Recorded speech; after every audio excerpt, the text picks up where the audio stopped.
Great होतं की मला मुख्यमंत्र्यांचा फोन आला. अरे वा. हां, म्हणजे माननीय उद्धव ठाकरे येस. त्यावेळेला म्हणजे त्यांनी प्रत्यक्ष नाही फोन केला, त्यांच्या ऑफिस ऑफिसमधून मधनं फोन फोन आला, आला. की "मॅडम तुम्ही कशा आहात? साहेबांनी विचारलंय, तुम्हाला काही मदत लागली तर सांगा आणि तुमच्या चौकशीसाठी महापौर येतायत." ओ. ओके. आणि लिटरली महापौर मॅडम, पेडणेकर मॅडम, किशोरी पेडणेकर. किशोरी पेडणेकर आणि त्यांच्यासोबत अजून एक नगरसेविका सिंधुताई आणि 4 त्यांचे ते बॉडीगार्ड हो. असे सगळे नाशिकला आले ओ. बर. बघायला.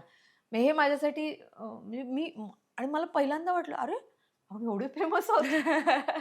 म्हणजे डायरेक्ट मुख्यमंत्र्यांच्या ऑफिसमधून हो. विचारणा झाली. हो. मदतीची गरज नव्हती कारण सगळं मी मॅनेज करू शकले होते.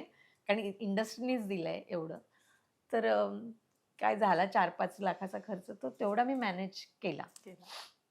अजून लागलं असतं तर कदाचित मी मागितलं असतं मुख्यमंत्र्यांना, पण मला गरज नाही भासली.